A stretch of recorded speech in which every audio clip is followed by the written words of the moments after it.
여러분, 노후에 하지 말아야 할 그 세 가지가 있는데, 우리 인생의 노후를 망치는 세 가지. 여러분 뭔지 궁금하지 않으세요? 예, 한번 따라해 보실래요? 따삐빠. 괜찮으니까 한번 따라해 보세요. 따삐빠.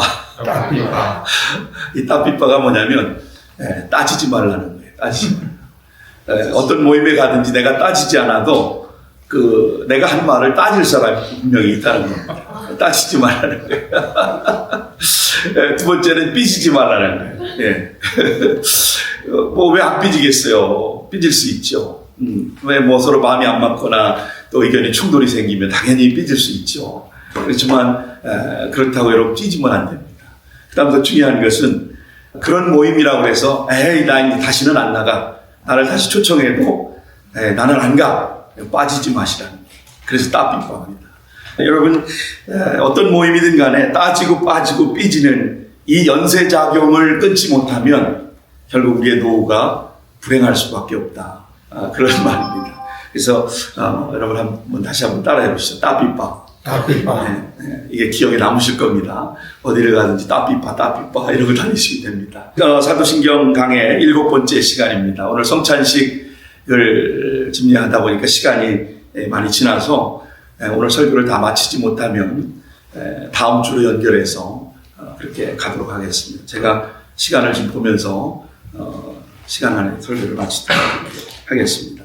오늘은 전반부는 좀 아카데믹한 부분에 대한 부분을 좀 여러분과 좀 나누고 싶고요. 시간이 안 되면 다음 시간에 그 후반부에는 저희 가정에 하나님이 역사하셨던 그 몇 가지의 간증들과 더불어서 좀 프랙티컬한 그런 내용들을 여러분과 함께 좀 나누려고 합니다. 여러분, 주님 승천 대축제일이라는 말을 좀 들어보셨습니까? 아마 신앙생활 오래 하신 분들도 이 주님 승천 대축제일이라는 말을 아마 굉장히 생소하실 겁니다. 예. 왜냐하면 교회에서 이 얘기를 잘 하지 않거든요. 예. 근데 캐톨릭에서는 부활절 후에 40일째 되는 목요일에 예수님의 승천을 기념하는 날로 천주교에서는 예식을 합니다. 오늘 우리는 부활주일이나 또 성탄주일에 대해서는 굉장히 크게 교회에서 말씀을 전하고 또 행사를 치르지만 주님의 승천 대축제일에 대해서는 누구도 언급하는 것을 전 들어본 적이 없습니다. 저도 모태로부터 신앙생활을 하면서 어떤 목사님에게서도 한 번도 주님의 승천과 관련돼서는 설교를 들어본 적이 없습니다. 물론 저 역시도 목회하면서 이 주님의 승천에 대해서는 그렇게 설교를 해본 적이 없습니다. 그만큼 우리가 잊혀 지나가는 교리 정도로 생각하는 그런 내용일 텐데요. 이 승천절을 우리가 좀 잘 이해하는 것이 우리 신앙에 굉장히 도움이 됩니다. 이스라엘 성지 연수를 여러분 가보신 분들은 아시겠지만 감람산 맨 위에 정상에 올라가면 예수님의 승천을 기념하는 승천 기념교회를 거기 지어놨습니다. 근데 여러 가지 이유들로 인해서 몇 번의 파괴가 되고 다시 지어진 모습이 지금의 저 모습입니다. 여러분, 성지를 가면 사실은 예수님의 행적과 별로 의미가 없고 관계가 없음에도 불구하고 거기에 의미를 부여해서 교회를 지어놓은 곳들이 여러 곳이 있습니다. 이 건물은 역사 속에서 여러 차례 파괴가 되었고 이후에 예루살렘을 탈환한 이슬람의 지도자인 살라딘이 먼저 이집트의 파티마 왕조를 종식시키고 예루살렘을 탈환한 이후에 시리아를 통합해서 강력한 순위파 이슬람 국가를 건설하게 됩니다. 그래서 살라딘이 예루살렘을 정복한 다음에 그곳에 세워진 것이 바로 이슬람 사원이 세워졌고 지금도 이슬람 사원의 형태로 그렇게 유지되고 있는 것을 많은 성지 연수객들이 보게 됩니다. 여러분, 그 안에는 이른바 맨 밑에 지금 그림에 보시는 것처럼 승천 바위가 있습니다. 승천 바위.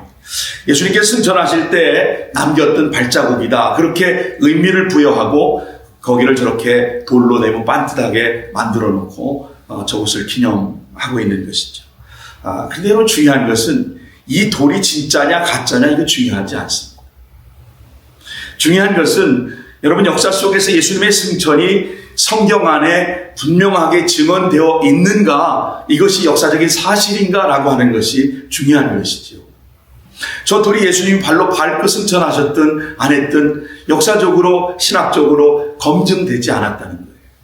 근데 많은 사람들은 저 그렇게 기념해놓고 저것이 예수님이 밟고 승천한 것이다, 이렇게 상징화하고 저기를 마치 숭배하듯이 그렇게 하고 있다고 하는 것이죠.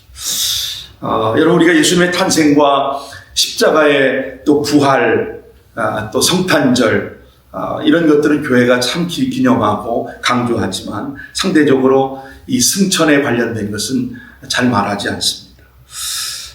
이 승천이라는 말이 오를 승자에다가 하늘 천자 아닙니까? 영어에는 ascension이라고 하는데, 이것이 예수 그리스도가 부활하고 하늘로 올림받은 그 사건을 단순한 공간의 이동이 아니라 통치의 자리, 하나님의 우편 자리로 승기하신 것이죠. 올라가신 것이죠. 뭐 이렇게 중요한가, 이게 그 중요한 이유들을 여러분과 함께 좀 나눠보려고 하는 겁니다. 자, 이쯤에서 우리가 한번 이런 질문을 해볼 수 있습니다. 예수님이 정말로 승천하셨는가? 여러분 어떻게 생각하세요? 예수님이 승천하셨다고 믿으십니까?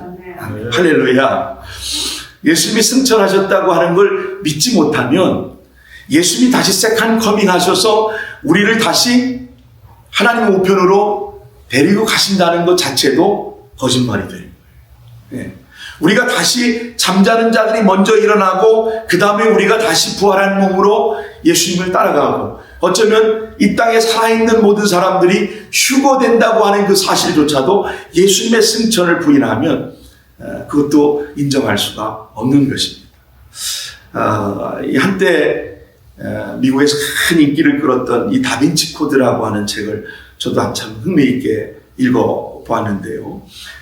이게 자그마치 미국에서는 1000만 권 이상이 팔렸고 한국에서만 해도 80만 부 이상이 팔릴 만큼 아주 대단한 인기를 끌었던 이 베스트셀러가 바로 이 다빈치 코드라고 하는 책입니다. 여러분, 이 내용은 참 보잘것없는 예수님이 이 땅에서 막달라 마리아와 결혼해서 자녀를 낳고 80세까지 살다가 죽었다, 이 소설은 이렇게 끝나는 거죠. 여러분 읽어보신 분은 아시겠지만 이건 너무나도 허구적인 얘기입니다. 근데 사람들은 이 허구적인 다빈치 코드에 열광을 해서 너도 나도 이 책을 다 사봤다는 것 아닙니까? 이 스토리가 예수님 결혼해서 장수했다가 그런 이후에 죽었다, 이 허구적인 것을 사람들은 되게 흥미있게 보았다는 겁니다. 여러분 기억하시기 바랍니다. 신앙은 소설이 아닙니다. 신앙은 계시의 증언 위에 세워졌다는 사실을 여러분 믿으시기 바랍니다. 소설이 아니에요. 자, 성경은 뭐라고 말할까요? 성경은 분명하게 그들을 떠나 하늘로 올려지시니라, 누가복음 24장에 분명하게 성경은 말씀하고 있습니다. 사도행전 1장 9절에도 보면 그들이 보는데 올려져 가시니 구름이 그를 가려 보이지 않게 하더라. 성경은 분명하게 말씀하고 있는 것입니다. 여러분, 승천은 비밀스러운 사건이 아니었습니다. 제자들이 다수가 직접 예수님의 승천을 본 공개적인 사건이었다고 하는 것이죠. 부활의 증인이 있듯이 바로 승천에도 증인이 있다고 하는 것입니다. 예수님은 제자들을 축복하신 후에 그들 앞에서 승천하셨습니다. 마지막에 구름이 그들을 가려 보이지 않게 되자 단순한 이것은 이동이 아니라 하나님의 영광으로 들어가심을 보여주는 아주 대단히 중요한 상징적인 표현인 것입니다. 데살로니가전서 4장 16절과 17절 말씀도 보십시오. 오늘 우리가 어떤 모습으로 하나님 앞에 들림받게 될 것인가를 신약 성경을 맨 처음 기록했던 이 데살로니가전서는 뭐라고 오늘 우리에게 증언하고 있을까요? 주께서 호령과 천사장의 소리와 하나님의 나팔로 친히 하늘로부터 강림하시리니 그리스도 안에서 죽은 자들이 먼저 일어나고 그 후에 우리 살아남은 자들도 그들과 함께 구름 속으로 끌려 올려 공중에서 주를 영접하게 하시리니 그리하여 우리가 항상 주와 함께 있으리라. 할렐루야. 초대교회 그 수많은 핍박과 고난과 역경이 있을 때 초대교회 성도들은 익투스라고 하는 물고기를 땅바닥에 그으며 서로가 서로의 신앙을 확인하며 정말 당신이 그리스도인인지 당신이 예수 믿는 사람인지를 서로 암호하듯이 그렇게 주고받으면서 이 소망을 갖고 견뎌낼 수 있었던 겁니다. 다시 부활하시고 다시 살아남아서 구름 속으로 휴거될 거라고 하는 이 사실 앞에 그들은 이 핍박과 고난을 잘 견딜 수 있었던 겁니다. 오늘 저와 여러분도 마찬가지입니다. 이 땅에 살아있는 동안에 주님이 세컨 커밍 하시게 되면 우리도 죽은 자들이 먼저 일어나서 하늘로 들림받을 때 살아남은 우리도 구름 속으로 주님 앞에 휴거되는 놀라운 축복의 역사가 있게 될 줄로 믿습니다. 저는 바라기는 7년 대환란이 오기 전에 우리의 몸이 휴거되어서 주님 앞에 아무런 고난과 고통 없이 들림받았으면 좋겠다. 이런 소망을 갖고 살아갑니다. 물론 우리 믿는 사람들은 환난을 다 경험하고 환난을 다 이겨내고 주님 앞에 설 것이지만 이왕이면 환난을 경험하지 않고도 주님 앞에 설 수 있다면 얼마나 축복된 인생이 되겠습니까? 우리가 이런 꿈을 가지고 이런 소망을 가지고 주님 오심을 사모하고 기다리며 우리가 신앙생활을 해야 하는 것입니다. 예수님의 제자들에게 바로 그런 모습을 예수님은 보여주시고 올라가셨습니다. 그래서 신학적으로 이 승천이라고 말할 때 승천은 단순한 공간 이동이 아닙니다. 엑살타티오 크리스티라고 하는 라틴어에는 이 말을 직역하면 그리스도의 높아지심이라고 말할 수 있습니다. 주님은 바로 그렇게 해서 승기하신 것입니다. 그래서 승천은 패배의 퇴장이 아닙니다. 왕의 즉위이며 그리스도의 통치의 선언이라고 하는 사실입니다. 그러면 우리가 예수님의 부활만이 아니라 예수님이 승천하셨다고 하는 이 사실이 성경에 근거한 분명한 역사성을 가지고 오늘 이 복음의 완성의 단계로 들어가야 하는 것입니다. 이 승천은 선택의 교리가 아닙니다. 그래서 기독교 신앙의 가장 중요한 본질적인 진리라고 하는 사실을 여러분 기억하시기 바랍니다. 자, 그러면 예수님이 어디로 승천하셨는가 궁금하지 않습니까? 어디로 승천하셨을까? 우리 성경에는 하늘로 올라가셨다 이렇게 번역되어 있습니다. 근데 헬라어에서 이 하늘을 우라노스라고 말합니다. 하늘을 우라노스라고 하는데 영어 성경에는 heaven 이렇게 되어 있습니다. 우리가 보는 하늘을 말하는 게 아닙니다. 예수님 우리 밖에서 보는 하늘, 구름이 있는 새들이 날아다니는 그런 물리적인 공간, 대기권을 위한 공간을 하늘이라고 말하지 않습니다. 이것을 천국이라고 말합니다. 천국. 여러분 당시에 유대인들은 이 하늘을 네 가지로 그렇게 구분했습니다.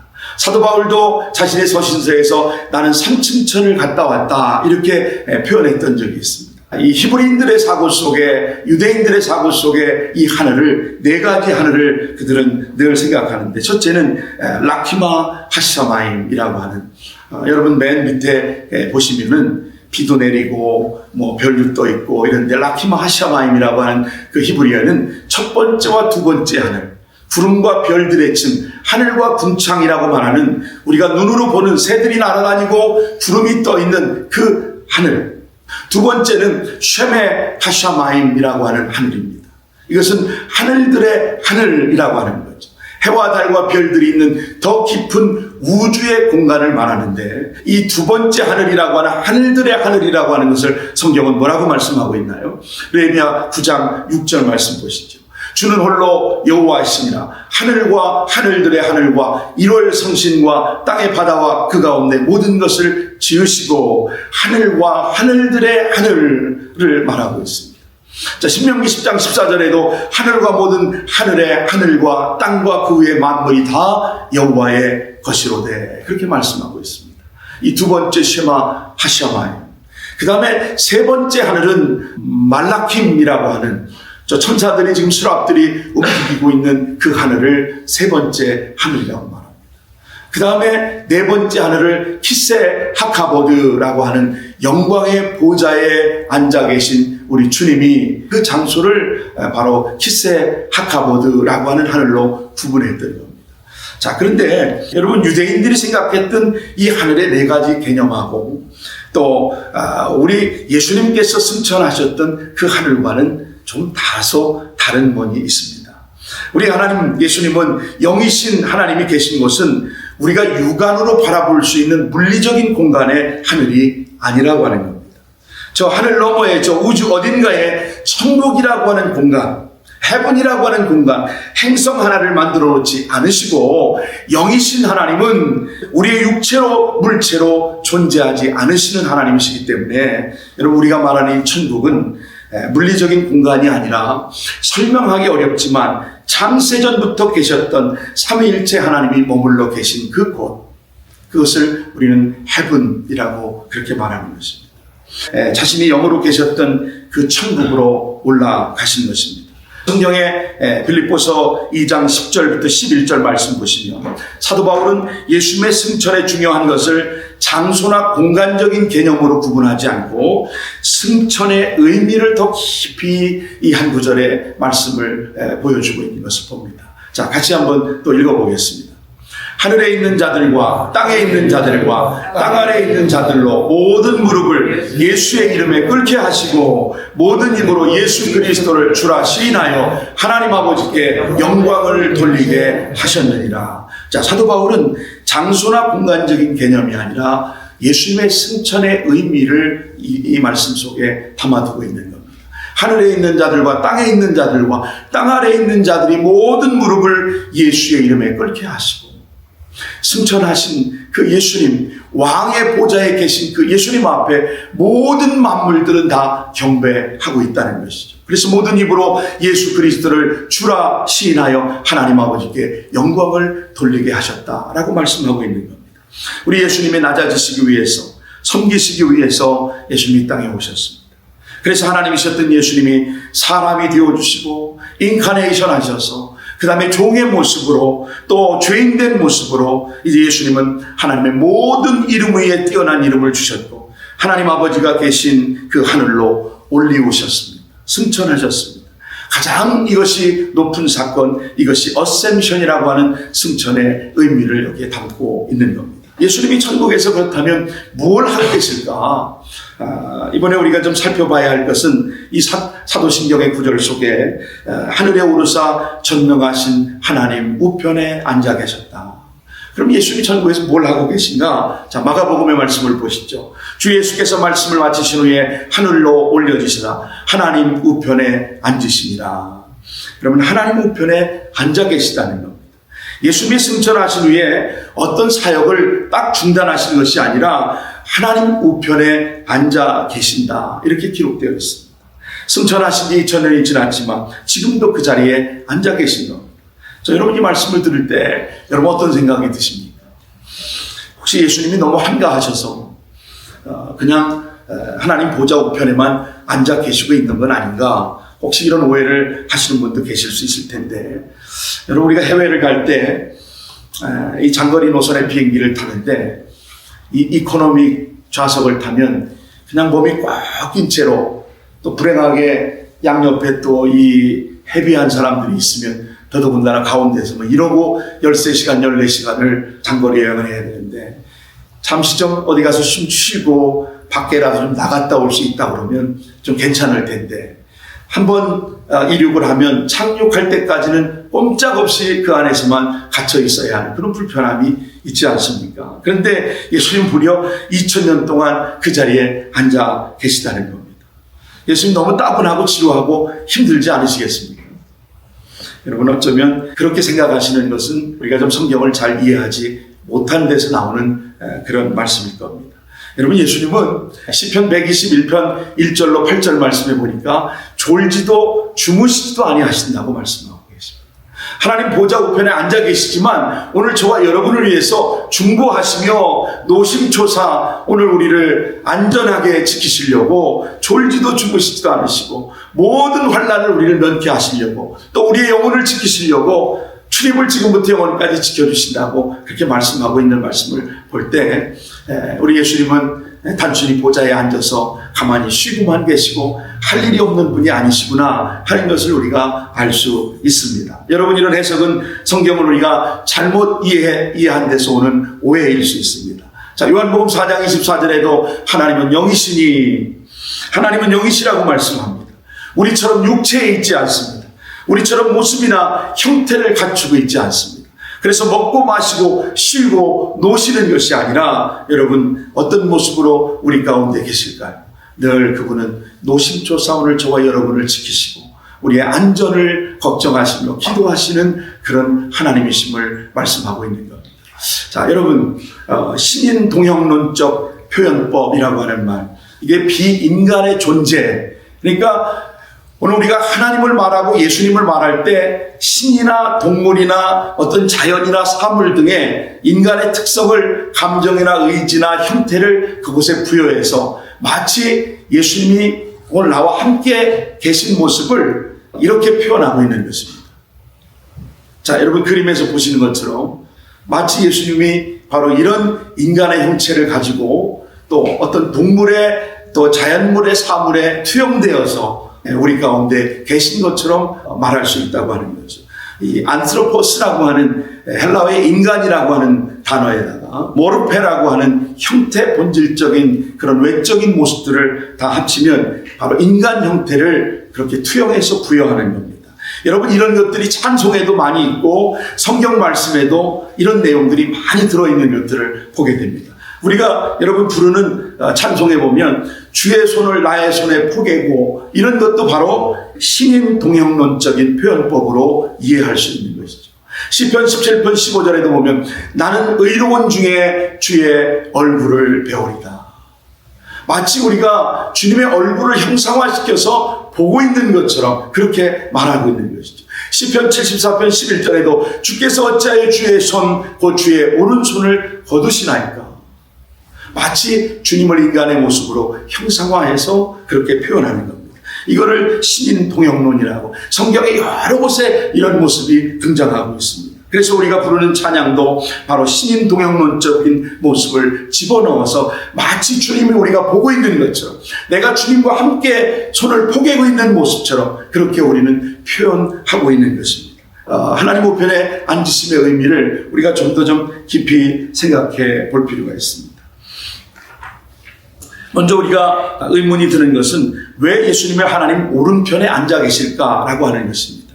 왜 오른편에 앉아 계실까? 시편 110편 5절 말씀에 보면 주의 오른쪽에 계신 주께서 이런 구절이 있습니다. 여기에 히브리어에는 바로 아도나이 알 에미레카라고 하는 이 히브리어에 보면 아도나이는 여러분 많이 들어보셨던 것처럼 하나님을 말하는 것입니다. 주님을 말하는 것입니다. 통치자이신 주님을 아도나이 이렇게 말합니다. 그 다음에 여기 알이라고 하는 것은 마치 뭐뭐 안에라고 하는 영어의 in, 그 다음에 또 under, 뭐뭐 아래, 뭐뭐 위에라고 하는 on이라고 하는 전치사 의미로 그렇게 쓰여지고 있는 겁니다. 예미레카라고 하는 말이 바로 오른손을 의미합니다. 예미레카, 여기에 예미레인이 바로 오른손입니다. 이 말을 한마디로 말하면 너의 오른손 그런 의미입니다. 그래서 오른편은 공간적인 개념이 아니라 최고의 권위의 자리, 주권의 자리, 능력의 자리, 주님이 계신 그 자리가 바로 이런 곳이라고 하는 사실입니다. 그래서 하나님 우편의 의미는 바로 이런 의미를 가지고 있습니다. 그래서 히브리인들은 고대 근동 문화에서 오른편은 최고의 권위 있는 자리. 그래서 우리 동양 문화에도 보면은 이 오른손을 사용하는 것, 오른손잡이. 제가 어렸을 때 옛날에 제가 왼손잡이였었습니다. 밥을 먹을 때 젓가락질 할 때 왼손으로 젓가락질 하면 이 형이 손을 막 때렸어요. 그래서 오른손잡이 하라. 오른손은 바로 우리 동양 문화에서도 힘의 상징으로 그렇게 말했던 것이죠. 히브리인들에게도 이 오른손은 바로 권위 있는 자리, 능력 있는 자리, 최고의 통치의 자리로 그런 개념으로 사용하고 있다고 하는 겁니다. 그래서 시편 110편은 단순한 시가 아니라 메시아의 즉위를 선언하는 선언문과 같은 것입니다. 주의 오른쪽에 계신 주께서. 자, 그래서 예수님의 하나님 오른편에 앉아 계시다고 하는 것은 예수님의 하나님의 능력의 자리, 영광의 자리에 오른편에 계신 것이라고 하는 뜻입니다. 온 땅의 왕으로 세상을 다스리실 왕으로 우리 가운데 오신 메시아, 바로 그리스도. 그분이 바로 만왕의 왕, 만주의 주가 되시는 하나님이십니다. 자, 성경 보겠습니다. 시편 103편 19절 말씀입니다. 여호와께서 그의 보좌를 하늘에 세우시고 그의 왕권으로 만유를 다스리신다. 바로 왕권으로 지금도 이 온 우주 삼라만상을 다스리시는 하나님. 그분이 바로 예수님이십니다. 승천하신 예수님이십니다. 하나님 우편에 앉아 계신다고 하는 말의 의미가 예수님의 만유의 주가 되셔서 온 세상을 통치하시는 하나님이라고 하는 의미입니다. 자, 여러분 지금까지 우리가 발견할 수 있는 것은 모든 내용이 다 과거적이었다는 겁니다. 하나님이 천지를 만드셨다. 이것도 과거적인 겁니다. 또 그의 외아들이 이 땅에 보내셨다. 또 아들이 죽으셨다. 부활하셨다. 승천하셨다. 이 모든 것이 다 과거적이에요. 다 지나간 것들입니다. 과거형입니다. 근데 지금까지 살핀 이 사도신경의 스토리가 전부 다 과거적인 것이라면 예수님의 하나님 우편에 앉아 계신 것은 현재 진행형으로 되어 있다는 거예요. 현재 진행형. 자, 놀라운 사실입니다. 그래서 하나님 우편에 앉아 계신다. 이 내용이 가장 중요한 의미를 담고 있는 것입니다. 하나님 우편에 통치하시는 하나님. 하나님 우편에 통치하시는 예수님. 그분을 성경은 이렇게 말씀합니다. 그의 능력이 그리스도 안에서 역사하사 죽은 자들 가운데서 다시 살리시고 하늘에서 자기의 오른편에 앉히사 모든 통치와 권세와 능력과 주권과 이 세상뿐 아니라 오는 세상에 일컫는 모든 이름 위에 뛰어나게 하시고 또 만물을 그의 발 아래 복종하게 하시고 그를 만물 위의 교회의 머리로 삼으셨느니라. 사도 바울은 이 에베소서의 교회론을 강조하면서 바로 만물의 주권자가 되시는 만물을 통치하시는 그리스도, 그분이 지금도 살아계셔서 현재 진행형으로 우리 가운데 역사하고 계신 하나님이심을 말씀하고 있다고 하는 사실입니다. 여러분, 예수님은 하나님 보좌 우편에 앉아 계시다는 의미가 바로 지금도 우주를 통치하고 지금도 우리 가운데 함께 하시고 지금도 졸지도 주무시지 않고 우리와 함께 하시고 계신 바로 만왕의 왕 되신 주님이라는 사실을 말씀하고 있는 겁니다. 여러분, 예수님의 통치의 영역은 이 세상의 다른 통치자들과에는 여러 면에서 차이가 있습니다. 예수님의 통치는 바로 영원한 통치라고 하는 것입니다. 자, 여러분이 이 그림을 보시면서 프랑스의 루이 14세의 모습입니다. 그가 72년 110일간을 프랑스를 통치했는데 놀라운 사실은 종합병.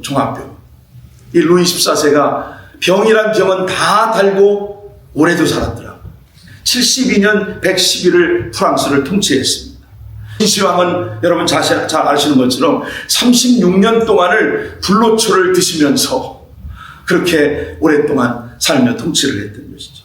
나폴레옹 역시도 15년을 통치를 했습니다. 김일성은 몇 년 통치한 줄 아십니까? 46년 동안을 통치를 했습니다. 고 박정희 대통령은 1961년 5.16 군사 쿠데타를 일으킨 이후부터 국가를 재건해서 국가 최고의 재건회의의 의장을 맡는 그 시점부터 시작해서 마지막 79년 10월 26일 김재규에게 암살을 당하는 그 시점까지 18년을 통치했습니다. 18년을.